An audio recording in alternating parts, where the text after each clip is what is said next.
right now, if you accept the left-right dichotomy, then we're in for gridlock, polarization, strife, violence, worse.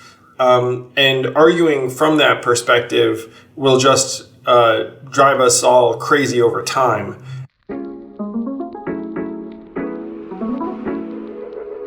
Hey everyone, and welcome to the Psychology Podcast. In this episode, I talked to Forward Party's founder Andrew Yang about the future of American democracy.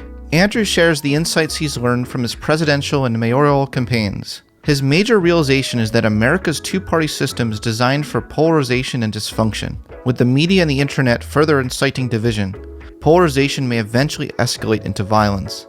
In order to shift towards a human-centered economy, Andrew believes we need to change our political dynamics and incentives. We also touch on the topics of tribalism, rationality, automation, education, leadership, and governance. This is a really rich conversation with someone I hugely respect. So without further ado, I bring you Andrew Yang. Hi Andrew, I'm really looking forward to chatting with you again. Our last chat was pretty awesome. I thought so too, Scott. How are you, my friend? I'm good. You're a busy guy these days, huh? I guess I am busy. I've got a few things cooking, but it feels good. I feel like we're doing the right things in the nick of time.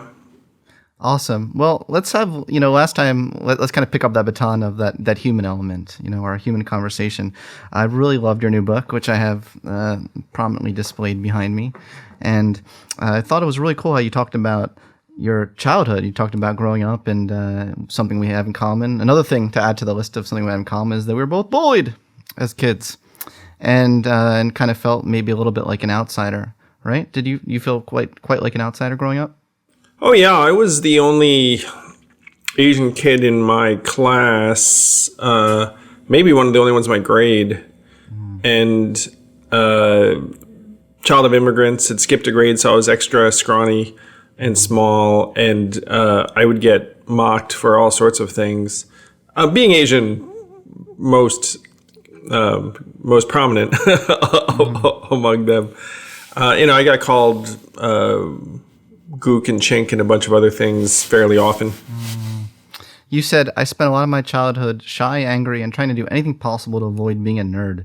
Were you in gifted education growing up? I was in all of the accelerated and advanced classes, yes. Yeah. And it's not like when you were growing up, you dreamt of being in politics, right? That wasn't your grandiose dream as a kid, right? Like, I'm going to run for president someday. Like a lot of presidents, when they were children, I think they dreamt that. But that wasn't one of your dreams, was it, growing up? No. My dreams were to be a judge and a secret agent, and then a business person. So I had a few different dreams. And then you've had some fascinating jobs before you went into politics. You were a nightclub promoter, right? Tell me a little about Ignition NYC. I was a nightclub promoter. So my first startup had just failed. I was approximately 26, 27 years old. I think it was my 27th birthday, where I had a birthday party and all these people showed up that I did not know. A lot of them were Asian. They drank a lot. And so I looked and said, I think I could throw a party and have a bunch of people show up. That seems like it would have some value. So I got a couple of business partners and we lined up a venue and had a party. And it was a really good party, I'm proud to say. And so at that point, the people I was with were like, hey, let's do this again. So Ignition NYC was born. We had a mailing list. We would just go and throw parties in venues, primarily in Tribeca downtown. This was a year or so after 9/11, and so southern Manhattan was empty-ish. So if I went to a downtown venue or a bar or club and said, I can bring whatever the number is, 200, 300 plus people, can I have the venue that night and a share of the bar? They would say yes. And then it was up to me whether I wanted to charge cover. I generally did not, which made it a really compelling value for people because then, they would just show up with their friends and have a good party. And we'd make money, not big money, but modest money. Our high point was a New Year's Eve party at a lounge called Scopa, which no longer exists, on Madison Avenue. And because it's New Year's Eve in New York City is a real time of price gouging, where New Year's Eve parties were routinely, I don't know, $70, $80 or more. You got some booze out of it, but people were always like, oh, freaking hate it. And half the time you wouldn't even have a good time. So we got a venue, Scopa, and blew it out. And that was maybe the high point of my time as a nightclub promoter, that New Year's Eve party. I love hearing about that. So I love hearing about that side of you. I love hearing about that sort of, what would you call that side of you? It's not, I don't want to just reduce it to the party side, but kind of like the bringing people together to have fun side. I mean, how would you describe that? It was funny, Scott. I was reflecting a little bit on my younger years, and after my first startup died, I was a bit wounded. And so throwing these parties seemed like a way to solve a bunch of problems. It actually was originated. I should give credit to a friend of mine who said, hey, how do we become cool in our 20s because we can't afford a big apartment, which I could not. I had a roommate. And so I said, you just throw a party, and then it's not in your apartment, it's in a lounge. And so from that, I started throwing these parties, but I wasn't a really big partier. Like I would often not even drink at these parties, or maybe I'd nurse one drink the whole night, and I would play host and troubleshooter and whatnot. So it was a business for me. It was a fun business. It was good to be able to combine a business and your social life, and you have something to do, and you make people happy. I have to say that throwing events is phenomenal training for business generally, because it actually takes a real thick skin to plant the flag and say, hey, party, everyone come. And the fact is, if no one comes, then it sucks. But if everyone comes, then it's happy. So there is like a little bit of courage and deliverables involved, where I would look up sometimes, it'd be a Friday night, and I would talk to my team and I'd be like, hey, what does the RSVP list looks like? And let's say it was light. Let's say that, like 100 people at RSVP'd, and you assume only half of them show up. And so I looked at that and said, well, that's unacceptable. And then I would do a bunch of last minute things to try and move the needle. And lo and behold, when I was running a company years later, I would do the same sort of thing. I'd be like, hey, what's going on? And then you'd be like, well, we have to do something about this. Or when you run a nonprofit, it's the same thing. So, or a political campaign, where you're looking at trying to move people in a particular way. Event expertise and experience is fantastic training. So don't let anyone tell you otherwise if you decide to dabble in this space. And anyone can do it. The costs are so low. Anyone can do it if you just have, an email list, including your friends. Like, it doesn't need to be grandiose. You could get 10 people together for a barbecue or something like that. Yeah, I love that space. That's awesome. This is something I don't think you talk about that much, so it's cool to hear your kind of insight into that. Yeah, time has passed, man. But it used to be a big part of my identity. I was also mostly single during these years. That is relevant information, for sure. Like, I would go home after the party also single. Like, it's not like, there was... You go home after the party. Yeah. That would happen. I very much remember that. Oh, well, hopefully not every night. But, okay, look, there's what I really, really love about your work, kind of the global sort of thread that runs through so much of what you do is this kind of human-centered aspect to it, and wanting to kind of humanize everything, and of course the economy, but there are other aspects as well. At what point did you decide that you wanted to run for president, and that the humanizing of the economy was a really, really important issue? I had spent 6 years or so running a nonprofit that I'd started, Venture for America. And over those years, I became concerned and convinced that there were big changes afoot in the U.S. that were making things worse for a lot of people. And because I'd been trained in a certain way, my thesis was, look, we just need to have our smart people, our human capital, our energy doing different things in different places, and all should be well.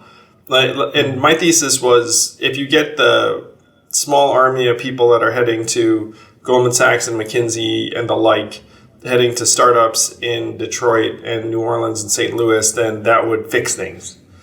It was inspired by a guy named Charlie Kroll I met, who had started a company in Providence, Rhode Island, that had 120 employees. And I thought, wow, like that's what we need. You have innovation in different places and 120 jobs in Providence, a big deal, and all of this. I came to doubt whether my vision would work around 2016. And then Donald Trump became president in 2016.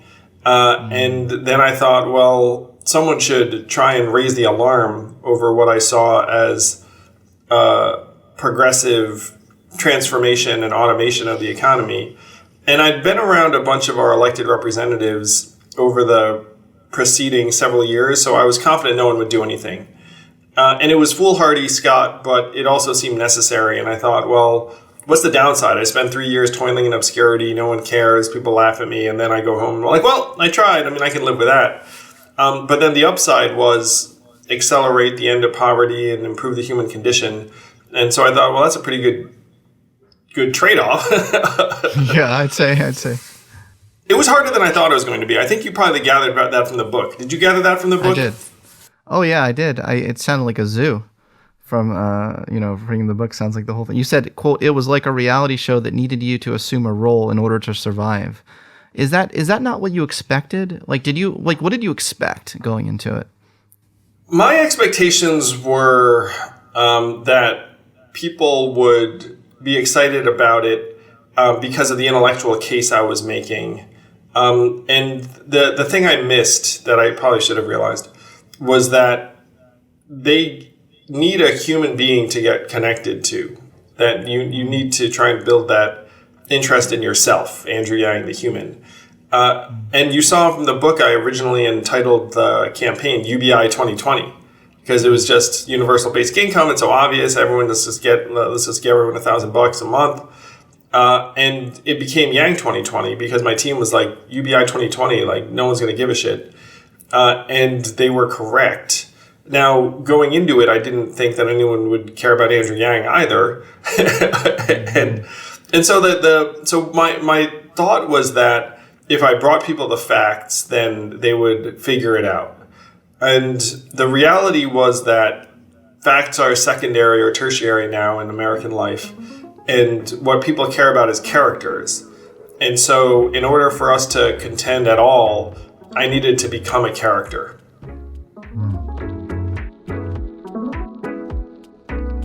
Hey everyone, I'm excited to announce that the 8-week online Transcend course is back. Become certified in learning the latest science of human potential and learn how to live a more fulfilling, meaningful, creative, and self-actualized life. The course starts on March 13th and will include more than 10 hours of recorded lectures, 4 live group Q&A sessions with me, 4 small group sessions with our world-class faculty, a plethora of resources and articles to support your learning, and an exclusive workbook of growth challenges that will help you overcome your deepest fears and grow as a whole person. There are even some personalized self-actualization coaching spots with me available as an add-on. Save your spot today and get 50% off the normal price by going to transcendcourse.com. Sign up for the early bird today and get 50% off at transcendcourse.com. We have so much fun in this course, and I look forward to welcoming you to be a part of the Transcender community. Okay, now back to the show.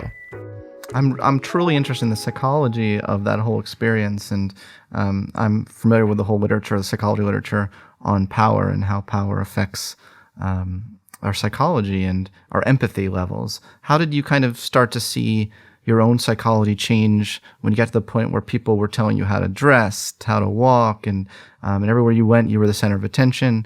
At a certain point, how did that kind of, you talk a little bit about how it screws with your mind in the book, so I'd love to hear a little bit about that. Well, my primary struggle, Scott, was that I'm not that extroverted a person. And so after a day of campaigning, I would just shut down like a crash test dummy or a puppet whose strings had been cut, where I'd just be like, oh. I mean, and in the hottest days of the presidential, I had advanced staff advancing my room. So I'd get there and like my, toiletries would be out or my suitcase and there'd be some stuff. Like people would try and make it so that it was habitable. And all of the things that you'd expect a normal person to do when they come back to their room, which would be get changed, call their family, just like behave like a normal person when you get home. Some of the time I didn't have the energy to do even really basic things. And my wife started to understand this about me too. So the strain I had was that I felt like I was an instrument and I would get up and play, and then get put in my case at the end of the day and then repeat and do it the next day. And over time, the problem was that it started to really drain me and also make me feel not just depleted, but just kind of inhuman, like I was an automaton. And so I would be doing all these things to try and prevent myself from feeling that way. And it's an interesting tension because if you're staff, then and you're around a person. And so some of the people that knew me well started to get what makes me tick and were like, okay, I get it. Like if I let Yang wander off and go into a random coffee shop and whatnot, that's like a better thing to do than being like, hey, next thing. Because like the way you think of a productivity on a campaign is output. It's like if Yang has a spare 5 minutes, then I should try and get him to call someone or do this or do that. And that would be productive. But at the extreme end, that ended up becoming counterproductive because then I would just do things worse or become negative. So it was that kind of struggle. I mean, what sort of anxiety management techniques do you have? And not just anxiety management, but you seem to have this great ability to constantly renew the energy, but you do it in an authentic way. And this is something I like about you. Every time I talk to you, it feels like, not like I'm talking to a politician, but I'm talking to, well, dare I say a friend, or just like a human. But you're an authentic. Like we started off today, before we even started recording, I said like, how are you? And you're like, I'm okay. And I was like, wow, what an honest answer. It's a very subtle thing to just say I'm okay. But, someone who is trying to put on a show and kind of not and be something that they're not feeling would be like, I'm great, and how are you, and I really like your authenticity in that way. So how do you balance your authenticity with that feeling or that need to keep renewing this kind of interest in people when you're talking to people so long and over, like you said, you're an introvert, so I totally resonate with that. Well, now it's easier because I've got a more sustainable pace. Running for president at its height was extraordinarily demanding on that side. Running for mayor was extraordinarily demanding in the same way. Even more extreme, actually. Running for mayor, I found to be harder in part because when you're running for president, there's just some natural distance baked in between events where you'd be in a rental vehicle for an hour, whereas in a place like New York City, you could be in front of people for a higher percentage of the day. So now it's a little easier for me to maintain like a healthy level of energy. I try and exercise. I try and get outside. I try and do basic things. And I also try and remind myself how fortunate I am because, I've got a great life. I've got a family that has no idea what I'm doing most days, which is great. There are people who look to me for a sense of positivity or perspective. So, no, it's good. One of the things I also remind myself, Scott, is that there will be a day at some point, inevitably, when no one cares about anything I'm doing. So if people care now, then, I should just be grateful. Thanks for having me on, Scott. As an example, you're a great guy and a great thinker and, decided to have me on your podcast. It's very nice. Well, thank you so much. Well, I mean, it goes both ways, the gratefulness aspect to it. I mean, having the conversation, it's no easy task having a conversation of the future of American democracy. And so it's sort of like you identify some really tangible problems, though, which I really do appreciate. One is changing the incentive structures.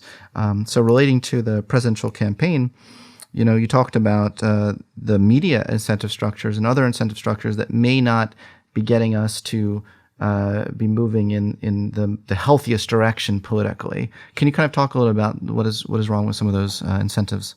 Yeah, it's really bad, Scott. And I think most people recognize the problem even more now. It's funny, as I wrote the book right before January 6th, and then January 6th happened, and now people are waking up in many ways to the magnitude of the challenge. But you have media organizations that very much reinforce your ideological beliefs. And so we all know, on one side it's New York Times and MSNBC and the gang. And then on the other side it's Fox and all the conservative voices. Then there are folks like you, and I like to put myself in this camp, and that we're kind of independent thinkers. You're hyper-rational. I like to think I'm lucid most of the time. And these things don't fit neatly into an ideological bucket. They don't fit into a partisan bucket. So the media landscape right now is separating us into warring ideological tribes. And that's getting compounded by social media. And by the way, we have a two-party system. So you have political warfare going on any given day. And so this is going to get worse, not better, progressively. The dangers are asymmetrical. People will say, like, hey, you have excesses on both sides, which I agree with. But the threat of violence very much emanates from the far right and people who see violence against the government as almost their, not just that like a right or a responsibility, but like an act of patriotism. So in that context, you're unfortunately going to be prone to increasing polarization and worse over time. So there are three layers of incentives, I like to say. Number one, the political incentives, that if you have a job in office, your keeping your job is based on whether you placate and please the 10 to 15% most extreme partisans in your party, in your district. This is even more true now that 90% or so of seats are safe seats, so you're not going to be contested in the general. Then you have the media organizations' incentives, and then you have social media pouring gasoline on the whole thing. So in that environment, you can see why we're living in two versions of the same country, or really maybe limitless versions of the same country, where people have different facts that they can turn to. Yeah. I clearly see the problem with the duopoly, as it's called. Right now, 10% of American voters elect essentially 83% of the representatives. So it does seem like where the parties, political candidates have to appease the extremes versus the incentives to appease the majority. And you see that as a problem, correct? Oh, yeah. How could you think that it's not a problem? Okay, but some people don't see that as a problem. So not everyone. So those who are the extreme don't see that as a problem. And so I'm all about trying to figure out different perspective taking and to figure out how we can get everyone on board, right? Get 100% on board with this idea. And those who are on the extreme would argue, those who are far left extreme, for instance, would argue that there are some really, really significant changes that have to be made that can only be made in a radical sort of way. And the people on the far right feel the same exact way as well, right? About what they're trying to do. So psychologically, how can you convince people with that mindset that they can have the changes that they want to see in the world by being more moderate politically? Do you see what I'm saying? Oh yeah, I 100% see it. And one of the things I do want to say is that I too believe that we need very dramatic fundamental changes. I campaigned on $1,000 a month for everyone, which struck a lot of people as very dramatic.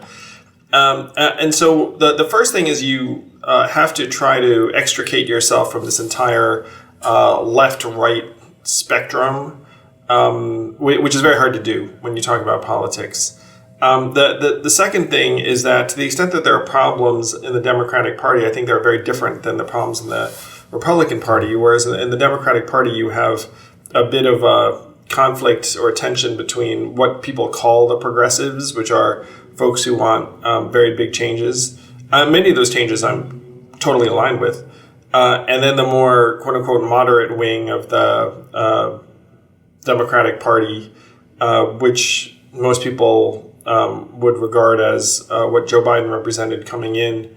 On the Republican side, it's different, where the people on the far right are very conservative Trumpers who have a different take on 2020 vote totals and a bunch of other things. So I often say, look, like right now we're rewarding the extremes on both sides, and then people on the left are like, hey, casting us as the problem isn't correct.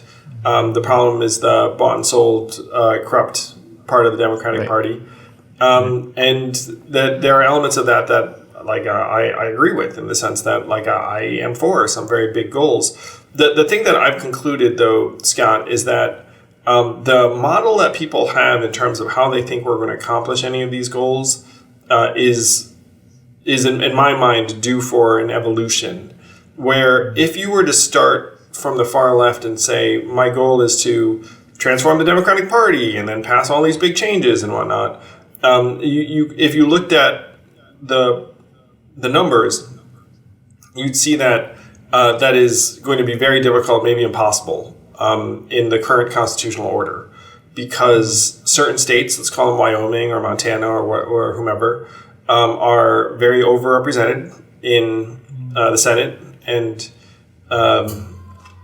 in the Electoral College.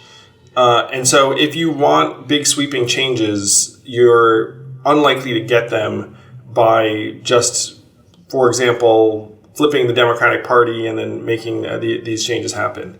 Now, some people will then look at it and say, well, then, amend the Constitution, make it so that, Wyoming doesn't have as many senators as California and whatnot. And then I respond to that as that is virtually impossible. There's no way to make those changes. And so right now, if you accept the left-right dichotomy, then we're in for gridlock, polarization, strife, violence, worse. And arguing from that perspective will just drive us all crazy over time. And that the real need is to change the political dynamic so that you don't have just two sides. You don't have sides that are being controlled by the hyper-partisans in those parties. If you were to get the average Republican voter to sit down and say, how do you feel about the drug companies? You want to stick it to them? They'd be like, yeah. The problem right now is that that's not the true nature of the choice. That person's interests aren't being reflected by what their representative is going to do. So that's the set of changes you need to make. The duopoly itself is actually very much designed for stasis and inaction and dysfunction and polarization. So with that as your understanding, then you think, okay, the real problem is the nature of these institutions. Can you change them so that they're more genuinely representative? In my ideal world right now, we would have 5 political parties. And if you had that, then someone like Trump running would not be as much of an existential threat as it, in my opinion, is for democracy. So those are, and would the chances of having something like universal basic income pass then go way up? In my opinion, yes. So that's what I'm focused on right now with the Forward Party. That was a bit long-winded. Sorry about that, Scott. Oh, not at all. No. I love that response. I'm all for this idea, but I also like to look at it, as you understand, from the perspective of even the minority majority. So they're the minority, you know what I mean, right? Like the extreme minority, but they're actually have the most power in a lot of ways in our political system. Well, right now, a lot of people, Scott, have what I call negative power, which is interesting. Which is I can't do anything, but I can keep you from doing anything, which then drives everyone crazy. Francis Fukuyama called it the vitocracy. Like we live in a vitocracy now. And the separation, too, is that if you have a candidate who runs on big promises and then they get there and be like, well, can't do any of these things, then people get very frustrated. course. Yeah. Well, I'm going to quote you here. You say the duopoly is going to kill us. The two sides of the duopoly don't really care about getting it right. They just care about eking out the next win. So even what I said right there in that book, I might not even have been right there in that sometimes they don't even care about eking out the next win. For sure. But the getting it right part. So in your eyes, is getting it right, is that being aligned with the truth? Is that's a whole buffet of things, right? The getting it right part, right? Can you unpack that a little bit more for me? Yeah, and this is one reason why we should be so concerned, Scott, is getting it right would be improving people's way of life. Getting it right would be longer lifespans, better educational outcomes, more job satisfaction, better drinking water and cleaner air. Like, you name a bunch of things, be like, yeah, that's pretty good. Better mental health. But right now, no one actually is rewarded for improving any of those things. It's irrelevant. They're politically irrelevant. And that has to be the change and the transformation. You can see it now with this child tax credit, which I'm very pro. It lifted several million American kids out of poverty, which I think most people would agree is a good thing.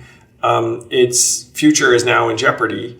And you look at that and say, well, if 442 economists say we should continue this forever, what is the holdup? And, it's right now in jeopardy because of the deadlock in Congress. So that to me would be getting it right, is that if you hit on a policy that actually delivers value for the American people, then we should lean into that. And right now, we don't have a sense as to what policies are good or bad because even our view of reality has become partisan. Very true. One of my favorite psychologists, Abraham Maslow, as you know, he's one of my favorite psychologists. He said we need a society where virtue pays. And one of your principles of the Forward Party is grace and tolerance. Loved that, by the way. Loved it. And wondering how in the world can we change the incentive structure of political campaigning so that grace and tolerance pays politically? The biggest change we could make would be to shift to nonpartisan open primaries and ranked choice voting, so that if I was like a forgiving sort, I was graceful and tolerant, then maybe there would be a subset of people that became very, enamored with a particular candidate who's a little bit more of a bomb thrower or whatnot, but that person didn't enjoy majority appeal. And if you had a ranked choice voting system, then the person who gets 51% of people to say, yeah, I'm cool with that person, would then win. You would reward positive campaigning and punish negative campaigning to a higher degree. So a lot of it is in the process itself. I think a lot of Americans want more grace and tolerance. The problem is it's not rewarded politically or in the media or via social media right now with the incentives as they stand. That's for sure. That's all tied together with the being rewarded for the extremity and the vitriol. I mean, I know that I'll probably get more likes if I say something incredibly divisive. My tweets that say like, look, everyone, we just need more love, don't get as many likes as when I say something that's like everyone can kind of take a stand on. Oh, give me something that got rewarded a lot, Scott. What did you say that it's like, oh, that one hit the chord? Hey, you know what? Actually, I almost want to take back what I said, because I did have this tweet where I were very much aligned in what you're talking about. That did do pretty well. It said, of course I can't find it right now, but it said we need a society basically where instead of everyone fighting, everyone coming for their ideas from their own ideologies, we all have a shared commitment to the truth, and we're like committed to the same shared reality. Now that did very well. It's interesting because you can have some of these kinds of statements that it feels like it can unite people from very different camps before you start getting to the specifics of it. But I like these kind of general statements where you can get on board people who would normally not talk to each other, and then kind of at least get them in the same room. They're all on like Scott Reckoffman's Twitter page, for instance. And then we can be like, okay, now let's like kind of talk specifics. So I do notice there are some real grace, love, kind of truth-seeking tweets that do well, but they kind of do well for individuals for different reasons. Does that make sense? It does. And Scott, I love that message, what it made me think of is this conservative statement that I see often is the facts don't care about your feelings. And it's funny that that's a conservative sentiment because it's something that I actually can get behind in large part. It's like, yeah, that, some things are factual. Bill Maher just put out a video about how Democrats wildly overestimate the chances of being hospitalized if you contract COVID. I think 70% of Democrats had it at 20% or higher. If you get COVID, you go to the hospital, which, by the way, I mean, that would be a horrifyingly high level. I mean, the real number is like 1 to 5%. And so one of the issues we're having is that when you talk about various facts, they have become politicized in various ways. And then if you question it, then you're questioning a team or a tribe. So I couldn't agree more with your sentiment that we have to settle on a few facts and a certain objective view of the world to the extent we can measure it, and say, okay, if these are the baselines, let's agree on them, and then let's go from there. That's actually the essence of the message of the Forward Party, is that, look, just give me your baseline, give me what you want to achieve, and then let's compete on that. But no one really is competing on policy anymore. I talked to a guy today who's one of my new heroes. I like and admire you a lot, Scott. I like and admire this gentleman named Jason Saul. He started something called the Impact Genome Project, and I think it's incomegenome.org. But what he does is he says, look, instead of buying activities, we should buy outcomes. So if I'm a foundation and I want 1,000 kids to learn better, I just say I want 1,000 kids to learn better. And then organizations then bid on that and say, what's that? You're going to give me $1,000 a kid? Like, I can do that. Give me $1 million, I can do that. And then they audit it, and you can then have organizations that can deliver results, then get the resources to do that. And Jason previously had worked in government, and he said that the government is often doing none of this. Foundations struggle with it, where a government will put millions of dollars into a program. Did the program deliver results? Unclear, like no one really knows, like the money got spent anyway. And then by the time that happens, then the government has its own interest in saying, well, of course it worked, because by the way, we spent the money and I approved it and the rest of it. So that there's like a circularity. So what Jason's trying to do is say, look, let's just try and figure out what the results you want are, and then we can have a nonprofit deliver it, maybe, or the government, maybe, or a company, maybe.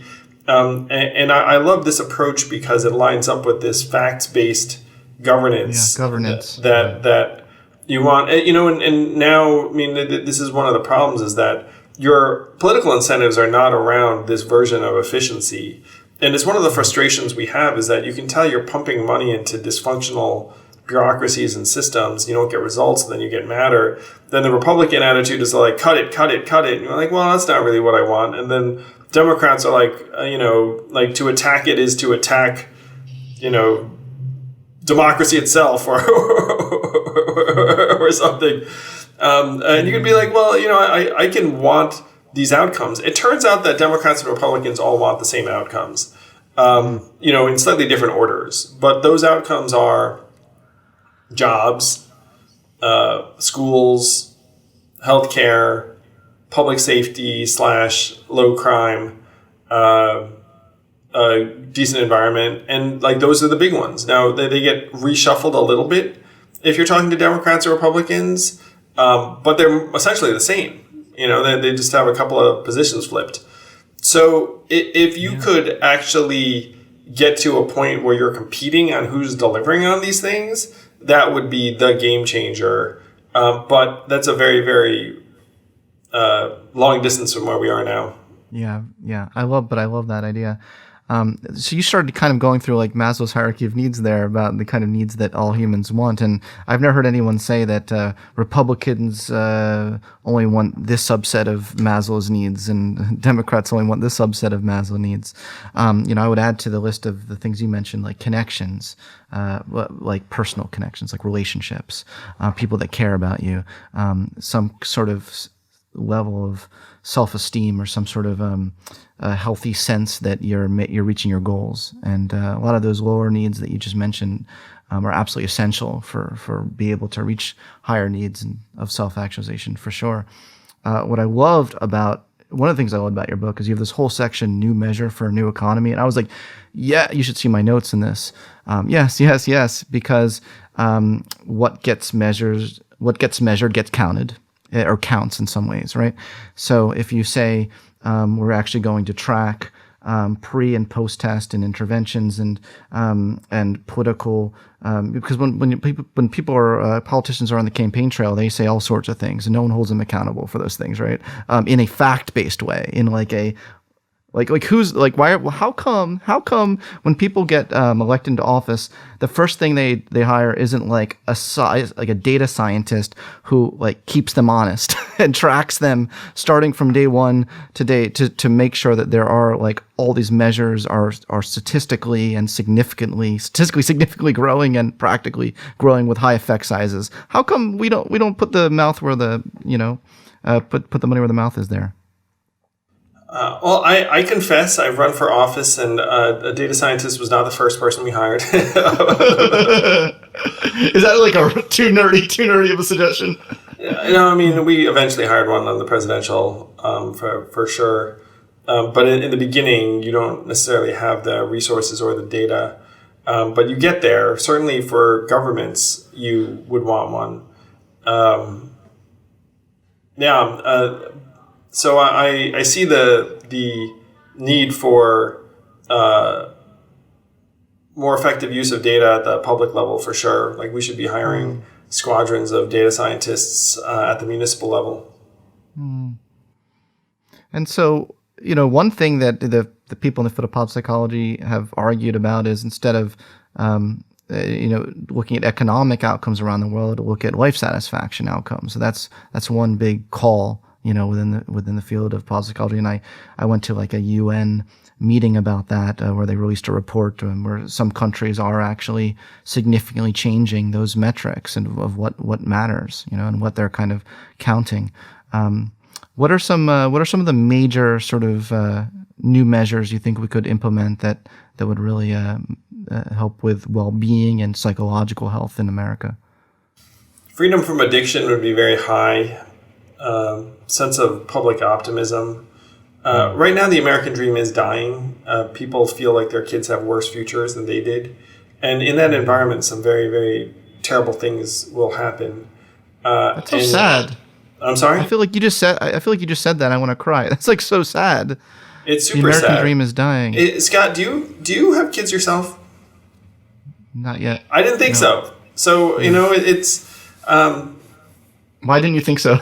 Well, I mean, I remember from a previous conversation, I was I don't think Scott is, become a dad yet. Not yet.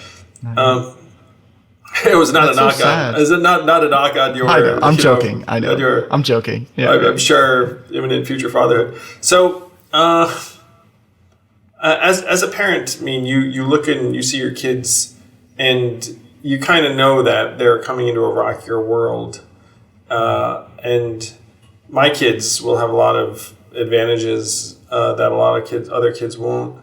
I mean, you saw in my last book, I talk about how 40% plus of American kids are born to single moms, and other numbers where like you can just sense that there are all of these struggles baked in. A lot of kids don't really have a meaningful shot. And in the old days, maybe you don't need a college education to live a good life, but it's become increasingly difficult for folks who are the lower end of the educational spectrum. And so, these are realities for a lot of people. A lot of this stuff opened my eyes when I was traveling the country as the CEO of Venture for America, because I went to Missouri, Louisiana, Alabama, Ohio, Michigan, like a bunch of places I hadn't spent much time in before, frankly. And when you get in these environments, you're like, I'm starting to get a better sense of it. So when Trump won in 2016, I saw it as like a cry for help, really, in many ways. Yeah. A lot of people have thankfully noticed that, but not enough. And I do agree that a big part of the problem is the polarization of cable news. It's just it's nice to see you every now and then. When I turn on CNN, I see your commentary. I'm like, oh, that's good. I'm glad they got him on there. But it does feel like there's two different. When I flip through CNN and Fox News, I feel like I'm watching two completely different humans set. With like worldviews and belief systems. And you know what's wild, Scott, is I've now been on all the networks, and there's really like a different energy or vibe. Like when you talk about like different, even I feel like I'm visiting parallel dimensions. Like I'm in like the Fox universe, and then I'm in like the CNN universe, and like it is a little wild. And then even I see myself in the clips, and like there's kind of a different vibe. But it's also like it's like the same person, Andrew Yang, with like a Fox Chiron and then like a CNN Chiron. It's like it's different. It's kind of interesting. Yeah, I mean, there's a broader point there about there's a different vibes with different just sub-communities. So I don't get a politician vibe from you, and I hope that you take that as a compliment. I feel like I can present you with data. We can talk through the implications of certain facts and think through various policies, and that you're not necessarily leading from an ideology that you're committed to no matter what. So that's kind of a different vibe. I get kind of a little bit of a nerdy vibe from you. Oh, I take that as a compliment, a high compliment from you, Scott. So much of politics seems to be about appealing to voters' selfish instincts or most immediate needs is probably a better way of putting it than selfish, most immediate needs. How in the world can we change the incentive structure so we can get people caring about deep existential risks that are so far in the future? So there's two things. One is, how do we get people to care about other people as much as they care about their own needs, like making decisions and choices that may not necessarily affect their own satisfaction needs, but will help those who are really needy. And then the second is, how can we care about future people that we've never even met, that aren't even alive yet, like saving the planet. Scott's future kids. Oh my gosh. Let's look out for them. I have some encouragement on this, which is that right now, it's not that people are self-serving on a policy level. Right now, they're indulgent on a tribal level, where it could, because they're being inflamed in that way. So you have the different media channels trying to gin you up and get you super mad about the outrage on the other side. And so when you talk about the immediate need that's being met, it's really an emotional need or a tribal need or a sense of belonging. And so our challenge then is to build a tribe that cares about long-term existential problems, that cares about the well-being of the general public, that cares about solving problems in a meaningful and measurable way. And one reason I'm excited to have this conversation with you is I have a feeling that just about everyone that listens to you naturally kind of harkens toward that tribe. And you don't need 51% of Americans to be part of that tribe. I'm saying you need 10%. And I actually have a feeling that if you built a really strong 5%, you'd be in great shape. So one of the insights from my book that I've taken probably too much to heart is that politics is tribal. And so when you are trying to create a new dynamic, then what you're doing is you're raising a banner and saying, hey, I've got a new tribe. It's the Forward tribe. And we're graceful and tolerant. And we like facts. And we want to measure things. And we think tribalism is going to destroy us all. And we think that it's the underlying system. And that if you engage in this back and forth battle, no one's going to win. And it's going to make us all insane. And let's have intelligent conversations, and maybe we can start a channel around that. So that's the tribe, man. That's one reason why I'm joyful to be here with you, because I feel like you're one of the chieftains of this tribe without even knowing it. It's like you're just Scott. You do the best work that you can every day. Thank you. But that is the hope I would give you, which is that if this stuff is all tribal, which it is. Can we create our own tribe of people who are looking out into the horizon? I love that. because we are tribal humans, and I think that those who claim that there are people that are like, I'm not in any tribe, I'm apolitical. I think are fooling them, deceiving themselves. That's a tribe in itself. I don't hate it, but it is funny, Scott, where it's like we have to build a tribe of non-joiners because the people who let's describe someone who's hyper rational. If you're hyper rational, it is irrational to get involved in politics. Let that sink in for just a moment. Where it's like, let's see, I get involved, 50% of people will throw rocks at me. The odds of my actually pushing through one of these big changes, like a little bit on the lowish side, I could invest my time in a new book and like the latest show and anything might spark joy. And then if someone starts talking politics to me, I can just like recede and being like, you do you. And, I will what I just described is a perfectly rational approach. And so the challenge for one, and I'm proud that I played a role in this with at least some people, is to say, look, you're being rational, thumbs up, it's awesome. There are a lot of us. And so we can become the tribe of rationality.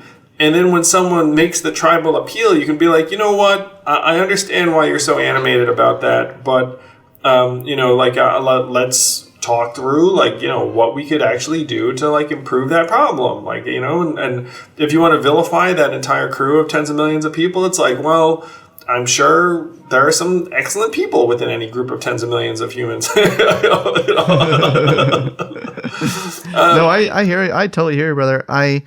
Let's just think this through for a second, though, because I think that I take maybe a little bit different view in that I'm all about finding a universalism tribe that includes as many people as possible under it. I would almost prefer the rationality tribe seems too limiting to me. I would prefer like a humanistic tribe or like some sort of tribe where everyone rallies around how can we help everyone in the society have fulfilled the same basic needs that we all care about as humans. A sort of like there are just certain human basic things that we all can rally around, because with the rationality one, you're going to have so much of society not rallying around that, saying, oh, those academic elites, thinking smart, they probably think I'm stupid, and that doesn't include them. As long as you don't think anyone's stupid, which I happen not to really I think that, you know what I mean? That's true. But I do know what you mean. But your humanistic tribe, love it too. Yeah, you're in that tribe too. Yeah. Exactly. Yeah. And that's one of the things too that I was so proud of, Scott, on the presidential campaign, where we attracted people that weren't political and were from every point in the socioeconomic spectrum. And I think it's because of the vibe. Like a lot of very regular people saw Yang and were like, I think he's a regular person, and he does not seem to look down or talk down to me or anyone, and I like it. I'm into it. You know what I mean? I remember one thing that actually really did irk me is that when I was on the Democratic debate stage and they asked hey, have you made a friend that would be surprising? And I said, well, I made friends with this truck driver who supported Trump, but now he's supporting me. And then the press was like, that's impossible. That's like a made up political thing. And then they had to find him, and he was like, yeah, it's true. And he was like this. It's true. The rest of it, because in many ways the media wants to divide us into these weird camps, and it's like, hey, no way the educated Asian dude could be friends with a Trump supporting truck driver. It's like, I actually really like Fred. He's a good dude. And, I'm sure if you lined up, frankly, 100 Trump supporting truck drivers, I'd probably like more than one of them. It's so true. It's so true. I think likability is underrated, and the need to the need to divide is overrated. Because some people say to me things like, you're too nice, Scott. You should, this person believes in this, you should just be mean to them. And it's I don't know, I feel like I could go to a Trump rally. I'm pretty convinced that if I went to one, I would make a lot of friends there, before even talking about politics at all. Just like, hey, what are you all up to this weekend? Just talking human to human, right? And I think that there's something to be said, and I'm going to stand by this. I think there's something to be said by leading with, what am I trying to lead with? Leading with grace and inclusion. Leading with like the universal human attributes that we all share in common. You know what I mean? Yeah. A lot of it is the media, man. I mean, like if you took the media out of the equation, we'd be in better shape. Agreed. Absolutely agreed. So why should we tax robots? Because they can't vote? No, I'm just kidding. Because they're going to do more and more work, and if we don't capture some of that value, then we're going to be in a bit of trouble. We're entering a very strange economic zone anyway right now, man. I mean, people talk about this. But yeah, taxing robots would help a lot. And AI. Yeah, you can throw AI in there with robots. Tax them too. Yang hates the AI. No, Yang's cool with AI, but we should really tax it. I have one of my, I don't tell many people this, one of my majors, undergraduate degrees is in human-computer interaction at Carnegie Mellon, the Human Computer Interaction Computer Science Institute. That's pretty nerdy, Scott. Yeah, I know. It's pretty. That's why I don't tell too many people. But there's great potential there. There's also, good and bad potential for how that can all turn out. So I really do like the idea of taxing that, and I like how you've pointed out throughout your whole campaign, for all your campaigns, the psychological effects of automatization, and for a lot of people that starting to feel useless in society. I mean, the need to matter, man, that's the big one, right? How do we get everyone in the society feeling a need, that need is fulfilled? Yes, the need to matter, the need to be valued.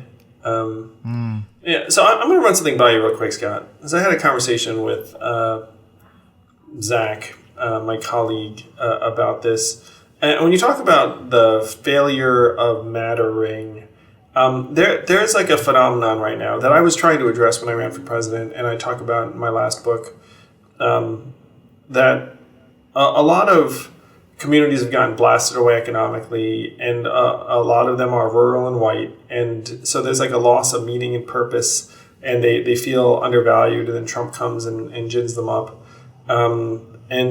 and then on the other side, you have like a bit of a lack of sympathy, shall I say? The Democrats, they tend to be in more educated, prosperous, urban, densely populated zones, and so this challenge of having people find meaning, I think, is the fundamental one. And then you have more and more people losing that sense of hope and optimism and fulfillment, and feeling like you're in a world where you matter. And then some very, very awful things can transpire pretty quickly. I completely agree. So in many ways, the road has to be about a restoration of meaning. Well, I mean, is that something a government can provide? I mean, it's debatable. The government, I think, can help, but the challenges run very, very deep. I mean, even just having leaders and politicians that, through their rhetoric, inspires and unites is really underrated. Just that, even if like these things don't even turn into real policy changes. I mean, that would, of course, be wonderful and nice, but so much of hope is practical, and we need to make those policy changes, but a lot of it is psychological, and I just think there needs to be more of that messaging among politicians. You know what I mean? Yeah. Oh, I do know, and that is the level. That's the level we have to get to, my friend, like the personal psychological level. This is something that occasionally people turn to me for, and it's something that I have not delved into or focused on. I mean, I've gone through some things and done some work myself, but a lot of the solutions that I advocate are very macro. like I'm not really you know what I mean? I have some basic things that I do that I'm like, hey, make a list of things you're grateful for, get outside, do some exercise, call your mom. Like, you know, like I do say things like that an awful lot, which, by the way, I totally endorse, and I do those things. But anyway, like, you know, I had dinner with Marianne Williamson the other night, and now she's like elevated at this self-development. You know, I mean, she's a self-help guru, which makes sense. And one of her proposals was like, hey, the country could kind of use a self-help guru right now. And I don't disagree. I'm like, yeah, Marianne, they could use you. A science-based self-help guru, though. You know, something that's I'm into it. I'm into it. Yeah. So you've already talked at extensive in other areas and venues about your human-centered capitalism, that humanity is more important than money, that the unit of an economy is each person, not each dollar, and that markets exist to serve our common goals and interests. Love it. I was curious, how come in your 6 principles of the Forward Party, you didn't add, like if you ever added number 7, what do you think about adding human-centered education? How come education kind of gets left off in a lot of these kinds of party principle initiatives? I'm into human-centered education. I love what you're about. I know this is what you do. And, it's heartbreaking what's happening in schools around the country right now. You know, I mean, you lived a version of a failing education system. We've got a lot of kids right now that are getting traumatized. And, I would love to deinstitutionalize it and humanize it. Do you think, what do you see of the role of the government in doing that? Or do you think it's more up to individual states and individual, like what do you think about like that toggle between governmental versus state role in education? I would like to see the resources that are heading to schools be channeled more effectively. The most impressive schools I've been a part of really had a strong culture and leadership. Some of them were based in communities and whatnot. I think it's very hard to legislate that culture, you know what I mean? And we should be trying to reward measurements. Like if a school's producing, then you get behind it and, you know, you rev it up. You put resources to work because they have a culture and leadership and a bunch of other things that are working. A good school should be treated like magic. Be like, how do we, expand the magic? That reminds me of I don't know if you ever met Andrew Mangino at the Future Project. Did you ever meet him? Do you know anything about the Future? Anyway, he likes to put the magic into the education system. So that just made me think of that. I guess I like Andrew. I hope you meet him someday. But anyway, I'm going to leave today on 2 quotes of yours that I'm hoping just inspires everyone listening to this podcast, regardless of your political party. Our institutions are hanging by a thread. The challenge is to rebuild them as quickly as possible to address the true needs of our time. If we actually want to rise to this challenge, we have no time to waste. Let's solve the real problems together. No one else is coming. There is no cavalry. It's only us. Let's move this country of ours, the one we love, and will leave to our children, forward. Man, I can't thank you enough, Andrew, for being on my podcast, but just for the energy and the goodness and goodwill and honesty and truth and integrity and grace that you put into this world. Thank you so much, Andrew. Thank you, Scott.